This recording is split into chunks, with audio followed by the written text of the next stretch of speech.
And we're going to leave it like that. But my point is, if I had someone here that took the time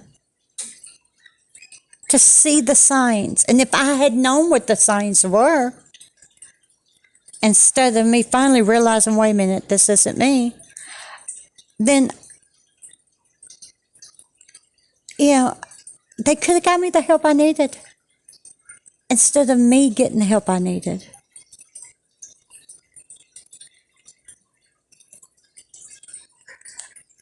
I was on my way to a nice little pine box and being put 6 feet under. Because I didn't think anybody cared. I didn't think anybody loved me. I didn't think anybody appreciated me. And I didn't think anybody wanted me. And I'm sure there are some listeners out there right now that feel the same way. Well, you know what? You are wanted. You are appreciated. You are loved. And there are people that care about you. So you go out there and you go find you a therapist, and you go get you that therapist, and you start getting the help you need for your depression. It might not be severe clinical depression. It might be a different type. It might be mild. It might be chemical imbalance. Who knows what type of depression it could be? It could be anything. But depression is depression. And you can go months without it ever bothering you. You're taking your medicine right, and you're feeling great, and the world is perfect, and poof, all of a sudden you just start crying like a baby, and you don't know why. Well, there's your depression. And you're like, well, how do you deal with it? That's different for everybody. You can write in a journal. That's what my therapist has me to do. I write in a journal.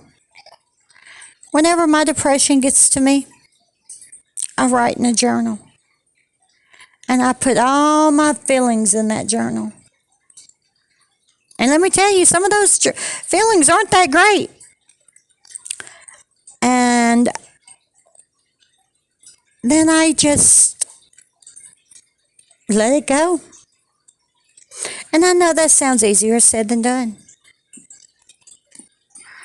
Because how can you let something like that go, right? You've got, depression. You're sad. You feel like nobody cares. You feel like nobody wants to be around you. You feel like the world hates you. You go into a store and people just make you mad, and you just don't know what to do. Well, honey, the thing is that's part of depression.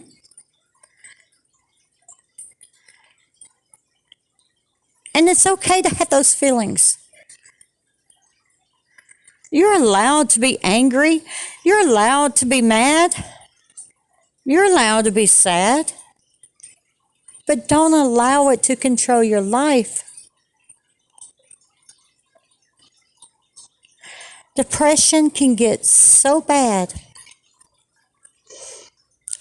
that it can isolate you from society.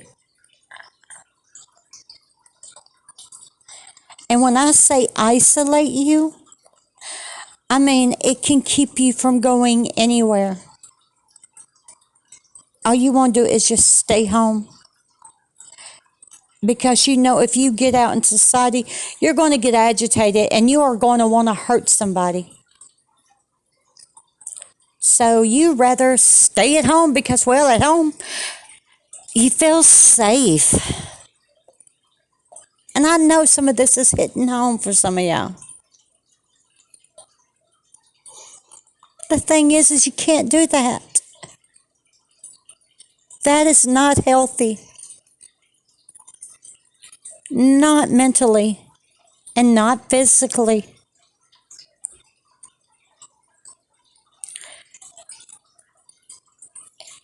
And depression will make you eat and eat and eat until you're the size of a house. And then you feel bad about that. And the thing is you've got to understand depression doesn't go away. Once you got it, you got it. You can't take an aspirin. It's not like a headache. You know, you can't go and go to the doctor and get some antibiotics. Take it for like 14 days and poof, it's gone. No, depression don't work that way. It would be nice if it did. Oh, it would be so nice. But it don't. It stays around for the rest of your life. And all you can do is deal with it and learn how to cope with it. And everybody's coping skills are different. And that's where your psychiatrist comes in and your therapist comes in. And they're not there to hurt you. They're there to help you. So those out there that's listening to this right now, please, if any of this is hitting home with you, any of it, please go get help. Because you are special. You are loved. You are wanted. You are needed. And you are appreciated.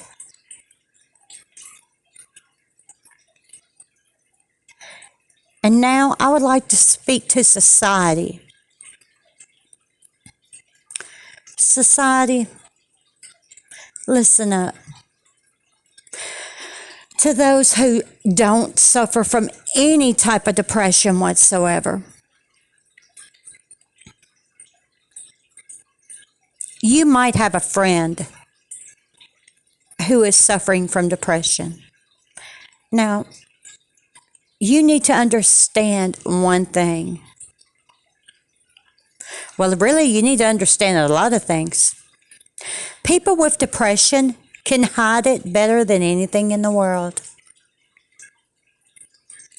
They can make you think that the world is perfect. They can put a smile on their face and act like nothing is wrong and make you believe it. I'm one of them. And, well, you've got to understand this. You need to look for the signs, okay?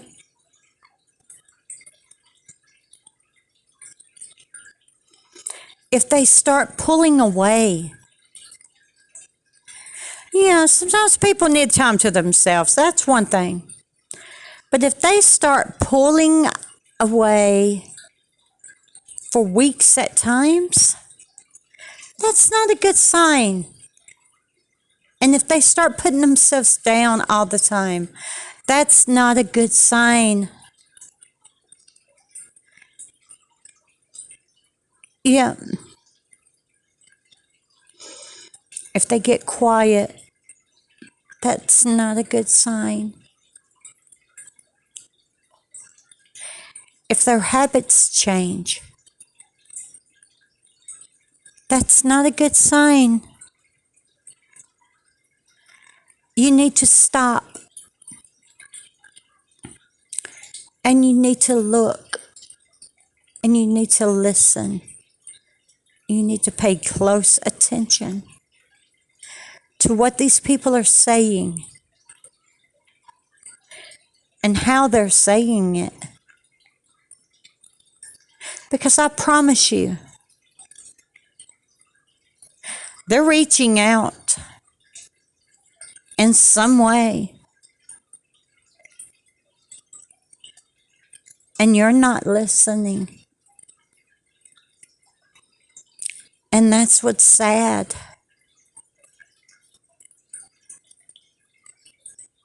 Because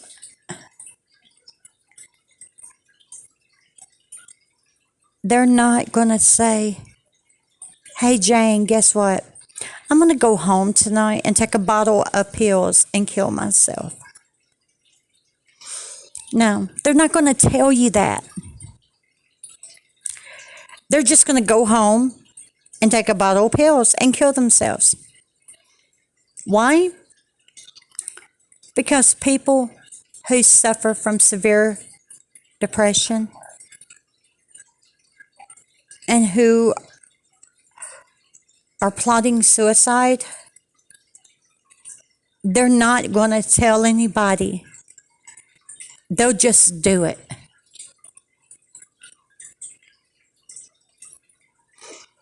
And then you'll go over to John Doe's house the next day and you'll be looking for John Doe, and well, John Doe ain't going to come to the door. And you're going to be wondering why. Yeah. Why hasn't John Doe answered the door? Well, you call the cops. Cops open the door. And you find John Doe in his bed with an empty bottle of whatever and a suicide note beside him.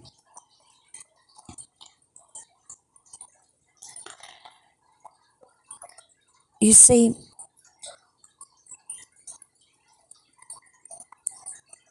I'm not saying it's your place to stop your friend. What I'm saying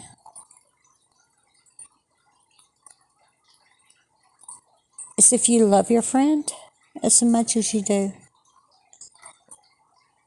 then stop. Pay attention and listen.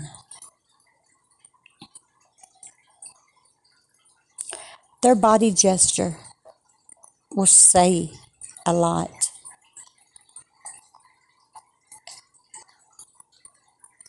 Their attitude will say a lot.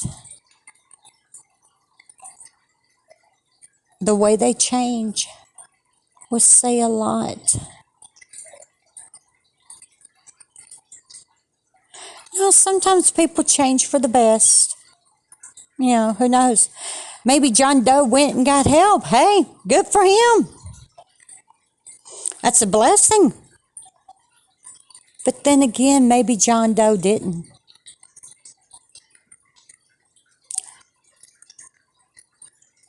And if someone just took the time to tell John Doe, hey, I love you. Thank you. Thank you for being my friend. Thank you for always being there. I appreciate everything you do. You are